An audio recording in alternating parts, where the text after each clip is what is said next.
രാഹുൽ ഗാന്ധിയും നരേന്ദ്രമോദിയും ഒരേപോലെ പ്രചാരണത്തിന് ഒരേ ദിവസം കേരളത്തിലെത്തിയ ദിവസമാണ് ഇന്നത്തേത്. രാഹുൽ ഗാന്ധിയുടെ ഹെലികോപ്റ്ററിന് കോഴിക്കോട്ട് ഇറങ്ങാൻ അനുമതിയില്ല എന്ന വാർത്ത വരുന്നു. കരസേനയുടെ വെസ്റ്റ് ഹിൽ ഗ്രൗണ്ടിലായിരുന്നു ഹെലികോപ്റ്റർ ഇറങ്ങേണ്ടിയിരുന്നത്.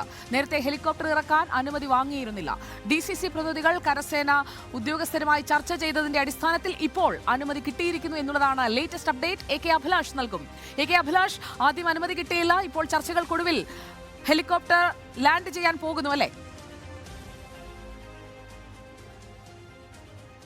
സുജിയ, നേരത്തെ ഇതുമായി സംബന്ധിച്ച് കരസേനയുമായി ബന്ധപ്പെട്ട് ഒരു അനുമതി വാങ്ങിയിരുന്നില്ല എന്നാണ് നമുക്ക് ഇപ്പോൾ മനസ്സിലാക്കാൻ കഴിയുന്നത്. പെട്ടെന്നാണ് ഈ കരസേനയുടെ വെസ്റ്റ് ഹിൽ ഗ്രൗണ്ടിൽ ഈ ഹെലികോപ്റ്റർ ഇറങ്ങാനുള്ള അനുമതി തേടിയത്. പക്ഷേ സുരക്ഷാ കാരണങ്ങളാൽ കൊണ്ട് തന്നെ കരസേന ആദ്യഘട്ടത്തിൽ ഇതിന് അനുമതി നിഷേധിക്കുകയായിരുന്നു. പിന്നീട് ഇപ്പോൾ DCC പ്രസിഡന്റും അതോടൊപ്പം തന്നെ KPCC ഭാരവാഹികളടക്കം കരസേന ഓഫീസർമാരുമായി നടത്തിയ ചർച്ചയ്ക്കൊടുവിലാണ് ഇപ്പോൾ ഹെലികോപ്റ്റർ ഈ വെസ്റ്റ് ഹിൽ മൈതാനത്ത് ഇറങ്ങാനുള്ള അനുമതി നൽകിയിരിക്കുന്നത് എന്ന സൂചനകളാണ് നമുക്ക് ലഭ്യമാവുന്നത്. ഏതായാലും ഇതുമായി ബന്ധപ്പെട്ട ഔദ്യോഗികമായ സ്ഥിരീകരണം ഇപ്പോഴും വന്നിട്ടില്ല. ഏതായാലും അതോടൊപ്പം തന്നെ അല്പസമയങ്ങൾക്കകം തന്നെ രാഹുൽ ഗാന്ധി ഈ വെസ്റ്റ് ഹിൽ ഗ്രൗണ്ടിൽ ഈ ഹെലികോപ്റ്ററിൽ വന്നിറങ്ങുമെന്നുള്ള സൂചനകൾ തന്നെയാണ് ഇപ്പോൾ വരുന്നത്. ഏതായാലും 6:45 കോഴിക്കോട്ട് ബീച്ചിൽ പൊതുസമ്മേളനം ഒരുക്കിയിരിക്കുന്നത്. ഈ റാലിയിൽ രാഹുൽ ഗാന്ധിയാണ് പ്രധാനമായും സംസാരിക്കേണ്ടത്.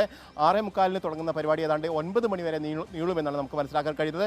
ഒരു 2 ദിവസത്തെ പര്യടനത്തിലെത്തിയ രാഹുൽ ഗാന്ധി ആദ്യ ദിവസം വയനാട്ടിലും അതിനുശേഷം ഇന്ന് വൈകുന്നേരത്തോടുകൂടി കോഴിക്കോട്ട് പരിപാടിയിലുമാണ് പങ്കെടുക്കേണ്ടത്. ഇതിനുശേഷം വയനാട്ടിലെ മറ്റു പരിപാടികൾ നാളെ ഉണ്ടാവും. ഏതായാലും രാഹുൽ ഗാന്ധിയുടെ വരവ് വലിയ തരത്തിൽ പ്രചാരണ വിഷയമാകുന്ന ഒരു സാഹചര്യത്തിലാണ് ഇപ്പോൾ ആദ്യഘട്ടത്തിൽ കരസേന ഇതിന് അനുമതി നിഷേധിച്ചെന്ന വാർത്തകൾ വരുന്നത്. അതിന് പിന്നാലെയാണ് ഇപ്പോൾ കരസേന ഈ ഹെലികോപ്റ്റർ ഇറങ്ങാനുള്ള അനുമതി കൂടി നൽകുകയും ചെയ്തത്.